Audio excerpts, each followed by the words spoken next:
NRI సంబంధం మంచి crispy topic మాట్లాడుకోవడానికి. డౌరీ కోసం ఒకరు, ఫారెన్ లైఫ్ కోసం ఇంకొకరు, పక్కన వాళ్ళకి చెప్పుకొని డప్పు కొట్టుకోవడానికి ఇంకొకరు. ఇట్లా ఎవడి సెల్ఫిష్నెస్ ఆడు చూసుకొని హడావిడిలో ఎన్ఆర్ఐ సంబంధం అని పెళ్లి చేస్తారు. రియాలిటీలోకి వచ్చిన తర్వాత స్టాట్స్ చూద్దాం. ఎవ్రీ ఇయర్ కొన్ని హండ్రెడ్స్ ఆఫ్ డివోర్సెస్ అవుతున్నాయి, కొన్ని థౌజండ్స్ ఆఫ్ మెరిటల్ డిస్ప్యూట్స్ అవుతున్నాయి. ఈ బయటికి వచ్చినవి మాత్రమే, బయటికి రాని అబ్రాడ్లో చాలా ఉన్నాయి. అలా పార్ట్నర్ని నమ్ముకొని అబ్రాడ్కి వచ్చిన పర్సన్ పిఓ ఎట్లుంటుందంటే, గొడవైన ప్రతిసారి they take the blame and hurt. తప్పాలి అది కాకపోయినా, ఎందుకంటే వాళ్ళకి ఎక్కువ తెలియదు కాబట్టి. అవతల పర్సన్కి సుపీరియారిటీ ఇచ్చేస్తారు. ఇచ్చిన తర్వాత వాళ్ళు ఊకుంటారా, అలా ఒక సబ్జెక్ట్ లెక్క ట్రీట్ చేసి డామినేట్ చేయడం మొదలు పెడతారు. ఈ మధ్యలో నలిపేది పిల్లలే. అలా పిఓ ఎట్లుంటుంది అంటే, అచ్చా పేరెంటింగ్ అంటే ఇట్లనే ఉంటుందా, వైఫ్ అండ్ హస్బెండ్ రిలేషన్షిప్ అంటే ఇట్లనే ఉంటుంది అని చెప్పి అదే నేర్చుకుంటారు. మొత్తం టాక్సిక్ మంద తయారవుతుంది. కొన్ని కేసెస్లో అయితే వైఫ్ హస్బెండ్ని, హస్బెండ్ వైఫ్ని మర్డర్ చేసేదాకా పోతుంది. మనం చూస్తున్నాం న్యూస్లో. వీటన్నిటికీ రీజన్ ఎవరు అంటే, ఫస్ట్ పేరెంట్స్.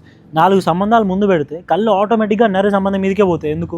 మంచి సంబంధం అంటే ఎన్ఆర్ఐ సంబంధం ఒక్కటే కాదు. నెక్స్ట్ పెళ్లి చేసుకునే క్యాండిడేట్ ఎంతసేపు బెనిఫిట్స్, ఫారెన్ వెళ్ళిపోవచ్చు అని కాకుండా అది కూడా ఒక నార్మల్ సంబంధాలు ఇక్కడ ట్రీట్ చేస్తే ఎంతో కొంత నెగటివ్ సైడ్ చూస్తారు.